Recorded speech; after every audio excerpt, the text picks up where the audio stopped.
Good morning बच्चों। आज का हमारा टॉपिक है torque acting on electric dipole in uniform electric field. Electric dipole आप समझ रहे हैं क्या होता है? दिमाग में आया? पढ़ाया हुआ टॉपिक है, पीछे मैंने वीडियो में बताया। दो चार्ज का ऐसा सिस्टम जिसमें एक चार्ज पॉजिटिव होता है तो दूसरा चार्ज निगेटिव होता है। तो दो चार्ज के सिस्टम में जितना एक चार्ज पॉजिटिव है दूसरा चार्ज नेगेटिव है उसको आप इलेक्ट्रिक डाइपोल कहते हैं। इस डाइपोल को हम एक एक्सटर्नल इलेक्ट्रिक फील्ड में रखते हैं और ये इलेक्ट्रिक फील्ड कैसा है? यूनिफॉर्म। तो एक्सटर्नल इलेक्ट्रिक फील्ड में रखने पर इस डाइपोल पर कितना टॉर्क लग रहा है? टॉर्क लगना मतलब रोटेट कराने के लिए कितना रोटेटरी फोर्स, मतलब फोर्स इनटू परपेंडिकुलर डिस्टेंस कितना लग रहा है, इसी को हम आज कैलकुलेट करेंगे। क्या कैलकुलेट करेंगे? कि कितना फोर्स लग रहा है। ठीक है, तो देखते हैं। एक हमने यूनिफॉर्म इलेक्ट्रिक फील्ड बनाया। Uniform electric field, electric lines कैसे? इक्वी डिस्टेंस पे, इलेक्ट्रिक लाइंस इक्वी डिस्टेंस पे। उसमें हमने एक डाइपोल डाला, यहाँ पॉजिटिव चार्ज, यहाँ नेगेटिव चार्ज। ये डाइपोल हो गया। डाइपोल के बीच का डिस्टेंस कितना होता है? 12। डाइपोल के बीच का डिस्टेंस कितना है? 12। तो ये डिस्टेंस मिडिल पॉइंट से L हो गया, ये डिस्टेंस मिडिल पॉइंट से L हो गया, ये O हो गया, ये पॉइंट A हो गया, ये पॉइंट B। इस यूनिफॉर्म इलेक्ट्रिक फील्ड में हमने डाला। किसी भी चार्ज को आप इलेक्ट्रिक फील्ड में डालोगे तो वो क्या करेगा? उस चार्ज पे फोर्स लगेगा। इस Q चार्ज पर ये इलेक्ट्रिक फील्ड फोर्स लगाएगा। कितना फोर्स लगाता है? QE। कितना फोर्स लगाएगा? QE। तो इस चार्ज पे कितना फोर्स लग रहा है? QE। अब ये सर इधर ही क्यों लग रहा है? पॉजिटिव चार्ज पर इलेक्ट्रिक फील्ड के डायरेक्शन में फोर्स लगता है और इस नेगेटिव चार्ज पर इलेक्ट्रिक फील्ड के अपोजिट डायरेक्शन में फोर्स लगेगा। कितना लगेगा? Q चार्ज है, E इलेक्ट्रिक फील्ड है, QE। अब यहां आप देखो, एक चार्ज Q पर QE फोर्स लग रहा है, माइनस Q चार्ज पर भी QE फोर्स लग रहा है, मगर दोनों का डायरेक्शन अपोजिट है। मतलब दो चार्जेस अगर अपोजिट डायरेक्शन में फोर्स लगा रहे हैं तो नेट फोर्स कितना हो जाएगा? F net force QE minus QE। Total force कितना हो गया? 0। इसका मतलब अगर किसी चार्ज डाइपोल को आप एक्सटर्नल इलेक्ट्रिक फील्ड में डालोगे तो उस पर नेट फोर्स 0 लगेगा। नेट फोर्स 0 लगने का मतलब वो नहीं चलेगा। तो नहीं चलेगा तो फिर हमको टॉर्क कहां से लगेगा? जब चलेगा ही नहीं तो टॉर्क कैसे लगेगा? चलेगा नहीं मगर ये रोटेट करेगा। क्यों? क्योंकि इन दोनों फोर्स का लाइन ऑफ एक्शन सेम नहीं है। लाइन ऑफ एक्शन सेम होने का मतलब एक ही लाइन में नहीं लग रहा है। अगर QE इधर लगता और फिर QE इधर लगता तो न ये चलता न ये रोटेट करता। मगर ऐसे अगर फोर्स लग रहा है ऐसे, तो ये क्या करेगा? इसको चलेगा नहीं और इसको क्या करेगा? रोटेट करा देगा। क्या करेगा? इसको रोटेट कराएगा। तो रोटेट किस पॉइंट के अबाउट करेगा? इस मिडिल पॉइंट के अबाउट करेगा।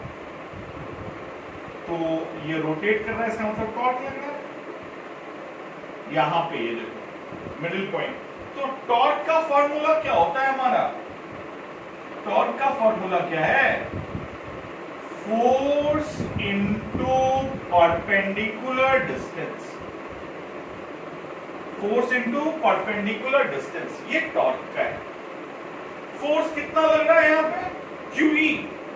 और ये परपेंडिकुलर डिस्टेंस यहां से A से इसको C मान लेते हैं, AC हो गया। अब ये भी इसको रोटेट करा रहा है, ये इसको किधर घुमाना चाहेगा,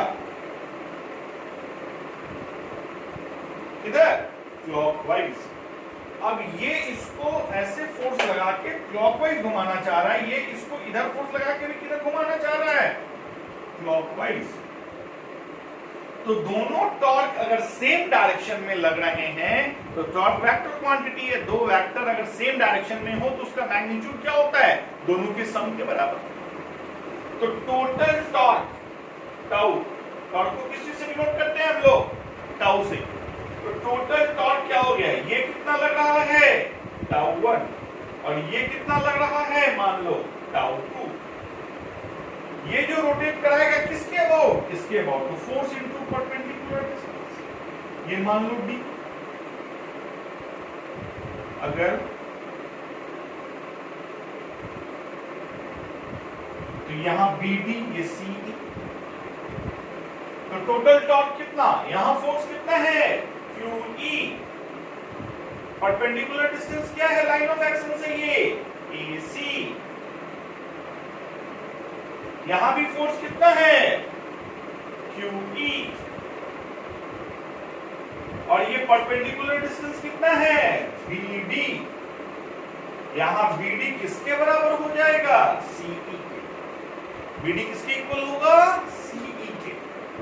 यहां BD equals to CE।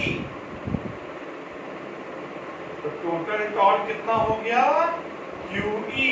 AC की जगह पे हम क्या डाल सकते हैं, सॉरी AC की जगह पे AC ही रहने दो, QE।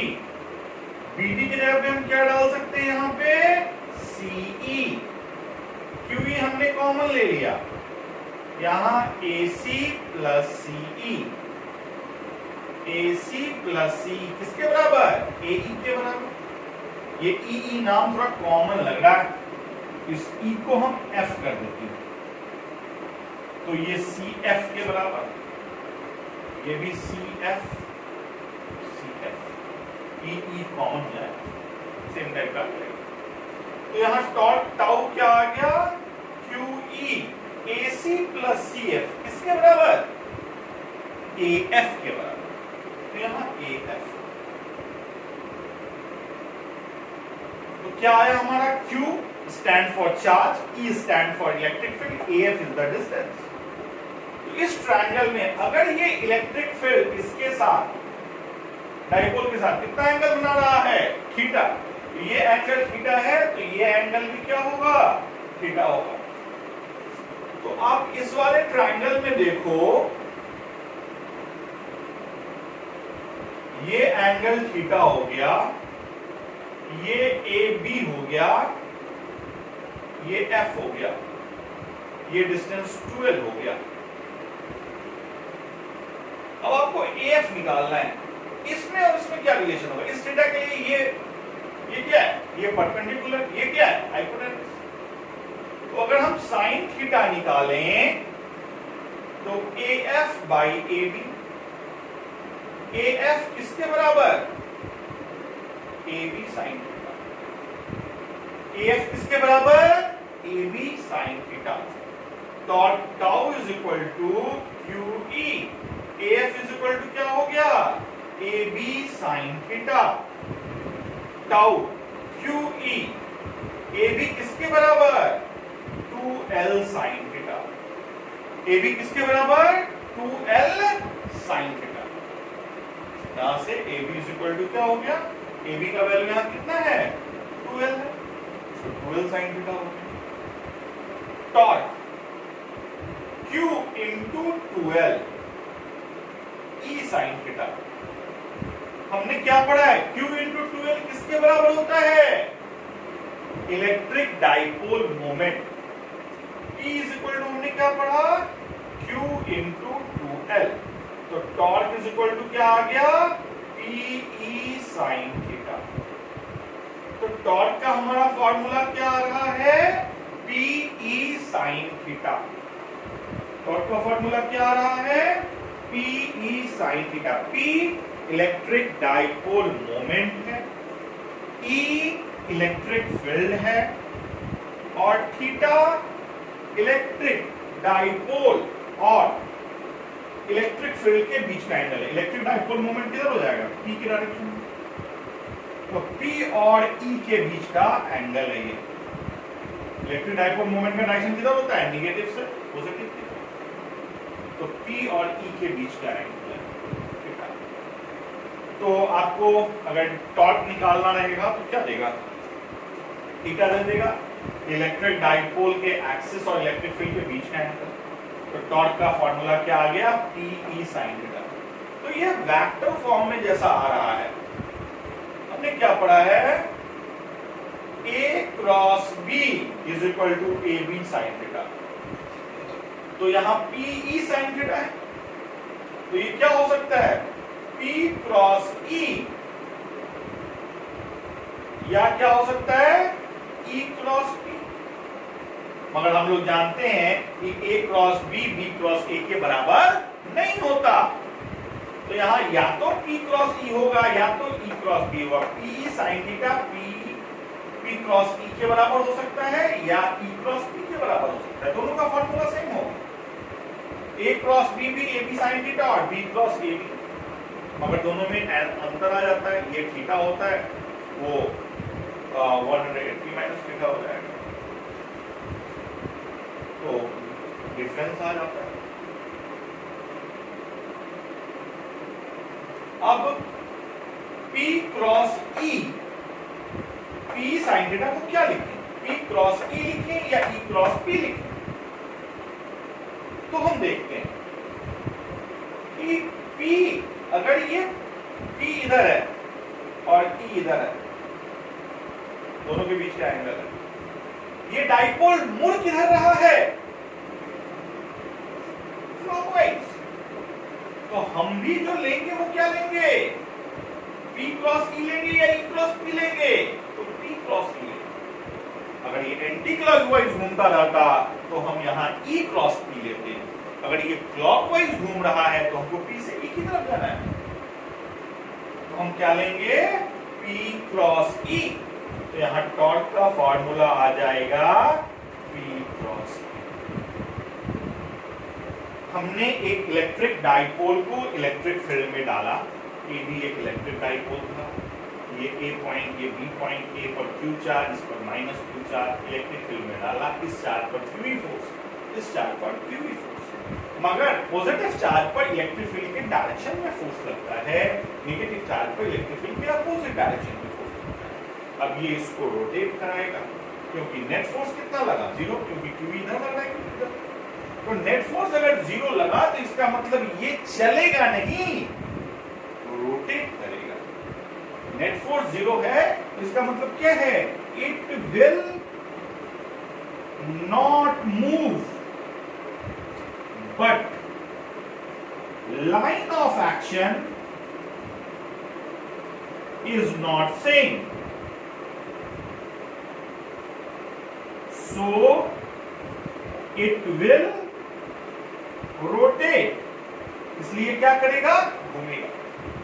घूमेगा इसका मतलब इस पर क्या लग रहा है? टॉर्क लग रहा है। टॉर्क का फॉर्मूला क्या होता है? Force into perpendicular distance.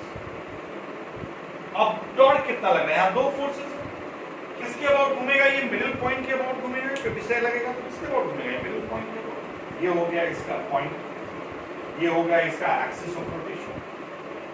तो इससे परपेंडिकुलर डिस्टेंस फोर्स लेना है। तो QE से परपेंडिकुलर O का फोर्स कितना हो जाएगा? AC। इसका फोर्स कितना हो जाएगा? BD CE के बराबर हो जाएगा, CF के बराबर हो जाएगा। तो हमने CF ले लिया। तो टोटल टॉर्क, दोनों टॉर्क को हमने ऐड क्यों किया? क्योंकि ये भी इसको क्लॉकवाइज घुमाना चाहेगा, ये भी इसको क्लॉकवाइज घुमाना चाहेगा। अगर दो वेक्टर सेम डायरेक्शन में लग रहे हैं तो उसके मैग्नीट्यूड को हम क्या करते हैं? दोनों को ऐड करके निकालते हैं। तो हमने ऐड कर दिया। इसका फॉर्मूला क्या आ गया यहाँ पे? P sin theta. इसके लिए हमने sin थीटा निकाला उसमें से। यहाँ थीटा क्या है? इलेक्ट्रिक डाइपोल और इलेक्ट्रिक फील्ड के बीच का एंगल। तो यहाँ P sin थीटा। तो टॉर्क का फॉर्मूला हमारा क्या है? इसको बड़े ब्रैकेट में बंद करेंगे। दो फॉर्मूला आया, P क्रॉस E या P sin थीटा। अगर यहाँ वेक्टर के फॉर्म में लिखे हैं तो टॉर्क पर भी वेक्टर होगा।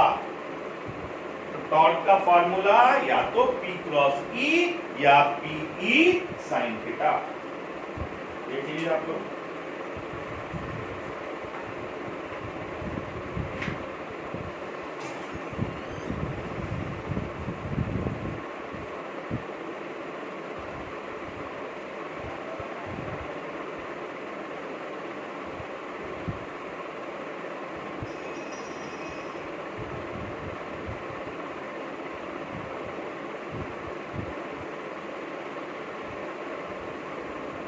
तो बच्चों आप लोग को समझ में आया होगा, ये अच्छे से देखिए।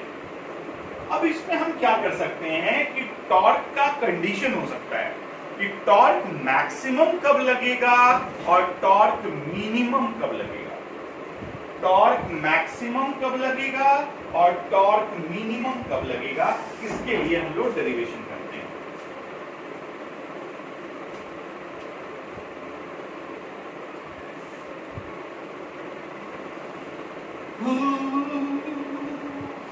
क्या पढ़ाई लिखाई चल रही है आप लोग की?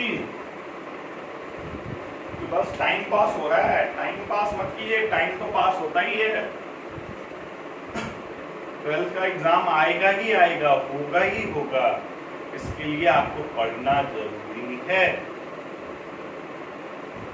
पढ़ने का मतलब है डेली कम से कम 7 से 8 घंटे। अब घर पे हैं आप लोग, घर पे हैं तो 7 से 8 घंटे पढ़िए डेली रूटीन वाइज, पीछे का रिवीजन की। तो टॉर्क का फॉर्मूला हम देखते हैं कि torque tau is equal to क्या हुआ, P क्रॉस E, मतलब PE साइन थीटा। ये मैक्सिमम कब होगा, मैक्सिमम कब होगा? तो मैक्सिमम कब होगा, जब साइन थीटा का वैल्यू कितना हो जाए, 1 या प्लस माइनस 1। आप ले लो प्लस माइनस 1 में थीटा इज इक्वल टू कितना डिग्री, 0 डिग्री या 180 डिग्री। तो इस केस में टॉर्क का वैल्यू कितना होगा, प्लस माइनस PE, क्योंकि इसका वैल्यू कितना आ गया। तो टॉर्क मैक्सिमम कब हो सकता है, जब थीटा का वैल्यू कितना हो, 0 हो या 180। इस केस में टॉर्क का वैल्यू कितना आ जाएगा, टॉर्क मैक्सिमम आ जाएगा। 0 का मतलब क्या हुआ या 180 का मतलब क्या हुआ। अगर डाइपोल ऐसा है, ये माइनस Q है, ये प्लस Q है, ये E है, तो ये किधर हो गया, डाइपोल मोमेंट निगेटिव से पॉजिटिव की तरफ, ये दोनों सेम डायरेक्शन में है, तभी टॉर्क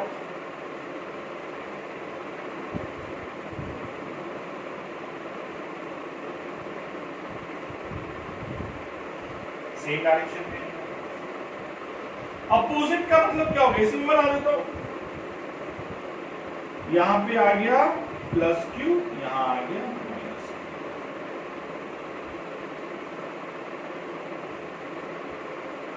सॉरी, ये तो मिनिमम का केस हो गया, मैक्सिमम में बेटर लग रही है, मिनिमम, सॉरी मिनिमम, क्योंकि 0 मैंने भी क्या कर दिया, मिनिमम साइन थीटा 0 होता है, थीटा 0 और 180 के लिए।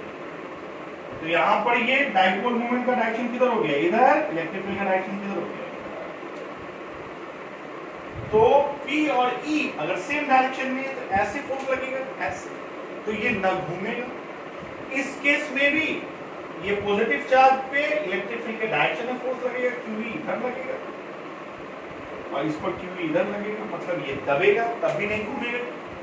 मतलब टॉर्क इस केस में क्या लग रहा है, मिनिमम लग रहा है। तो मिनिमम कब लगेगा, जब थीटा कितना हो, 0 हो या 180 हो। टॉर्क मिनिमम कब लगेगा, जब थीटा कितना हो, 0, क्योंकि साइन 0 के लिए भी थीटा कितना होता है, 0, और 180 के लिए भी कितना होता है, 0। तो टॉर्क मिनिमम कब लगेगा, कब, जब थीटा का वैल्यू 0 हो या 180। मैक्सिमम अपवर्ड से आप बोल दोगे 90 डिग्री, क्योंकि साइन थीटा मैक्सिमम कब होता है? 1। तो थीटा इज इक्वल टू कितना डिग्री हो जाएगा? 90 डिग्री।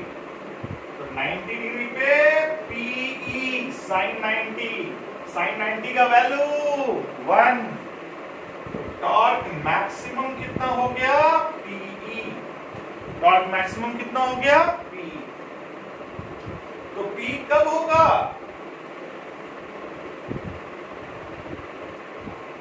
Q इलेक्ट्रिक फील्ड के डायरेक्शन में माइनस Q।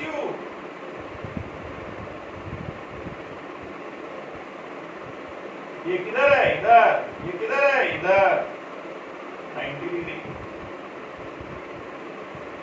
तो टॉर्क मैक्सिमम हो जाएगा जब इलेक्ट्रिक फील्ड और डाइपोल मूवमेंट नेगेटिव से पॉजिटिव कब हो?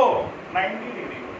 इस केस में टॉर्क का वैल्यू मैक्सिमम होगा। तो टॉर्क मिनिमम कब होगा? हमारी तरह गलती मत कर देना। Sine theta is equal to 0, theta is equal to 0, 180 degree. इन दोनों केसेस में कितना आ गया? 0। टॉर्क मैक्सिमम कब होगा? जब P और E के बीच का एंगल कितना हो? 90 डिग्री। एक दूसरे के परपेंडिकुलर, मतलब डाइपोल भी एक दूसरे के परपेंडिकुलर। यहाँ पर डाइपोल क्या है? या तो इलेक्ट्रिक फील्ड के पैरेलल है या एंटी पैरेलल। पैरेलल का मतलब P और E सेम डायरेक्शन में, एंटी पैरेलल का मतलब इलेक्ट्रिक फील्ड इधर, डाइपोल में। तो या पैरेलल हो या एंटी पैरेलल हो तो टॉर्क मिनिमम होता है। और अगर थीटा 90 डिग्री हो तो टॉर्क मैक्सिमम होता है। टॉर्क मैक्सिमम कब होता है? अब इसमें दो चीजें और हैं। एक है स्टेबल इक्विलिब्रियम, दूसरा है अनस्टेबल इक्विलिब्रियम। वो भी देख ही लेते हैं।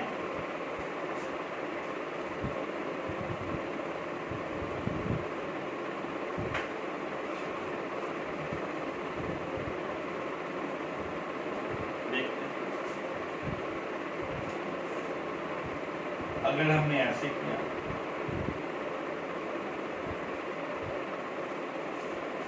ठीक है, और हमने डाइपोल को डाल दिया,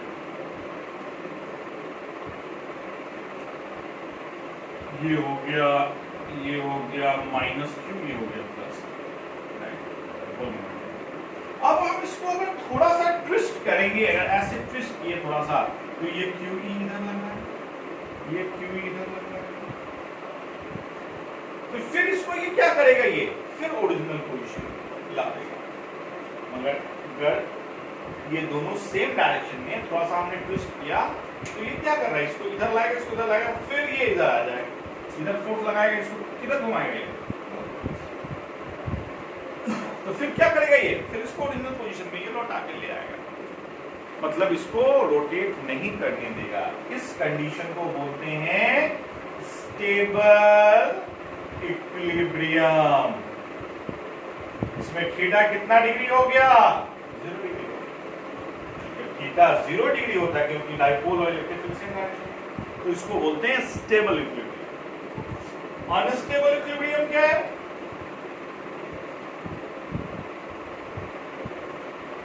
अगर डाइपोल ऐसे, इधर प्लस Q है, इधर माइनस Q, डाइपोल मूवमेंट इधर, अगर हमने इसको ट्विस्ट किया तो माइनस Q इधर, प्लस Q, इस पर फोर्स इधर लगेगा, इस पर फोर्स इधर लगेगा। अब ये कैसे घूमेगा? एंटी क्लॉकवाइज, ये घूम जाएगा, तो ओरिजिनल पोजीशन में नहीं ला पाएगा ये। तो ये लग रहा है ऐसे, ओरिजिनल पोजीशन में लाने का मतलब क्या है? फिर इधर आ जाए। मगर अब ये क्या करेगा? इसको घुमा देगा। घुमा देगा मतलब थीटा यहाँ पे कितना है? इलेक्ट्रिक फील्ड इधर है, डाइपोल मूवमेंट इधर है, 180 डिग्री। इसको बोलेंगे अनस्टेबल इक्विलिब्रियम। अनस्टेबल इक्विलिब्रियम क्या है? अनस्टेबल इक्विलिब्रियम क्या है? थीटा कितना डिग्री हो? 180 डिग्री। स्टेबल का मतलब थीटा कितना? 0 डिग्री। जब बॉडी रोटेट नहीं कर पाए, रोटेट कराने की कोशिश करो, फिर से ओरिजिनल पोजीशन में लौट आए। अनस्टेबल इक्विलिब्रियम जिसमें थोड़ा सा ट्विस्ट करो और बॉडी रोटेट करने लगे। तो इसको बोलते हैं अनस्टेबल इक्विलिब्रियम, इसको बोलते हैं स्टेबल इक्विलिब्रियम। हमने टॉर्क पढ़ा, टॉर्क का फार्मूला आया P cross E। Torque maximum कब होता है, थीटा 90 डिग्री हो, मिनिमम कब होता है 0 या 180 डिग्री हो। Stable equilibrium theta is equal to 0 degree, मतलब डाइपोल मोमेंट और इलेक्ट्रिक फील्ड सेम डायरेक्शन में हो। Unstable equilibrium theta is equal to 180 degree. तो ये सारी कहानी इलेक्ट्रिक डाइपोल की आप लोगों को समझ में आया होगा बच्चों? नहीं आया? आया तो नहीं आया तो फिर से एक बार रिवाइंड करो, देखो। अगर तब भी दिक्कत है कमेंट बॉक्स में लिखो, पूछोगे तो जानोगे, मैं भी जान पाऊंगा कि क्या दिक्कत हो रही है, तो पूछिए, ठीक है? चलिए, थैंक यू। आज के लिए इतना ही इस टॉपिक के लिए, अगले दिन फिर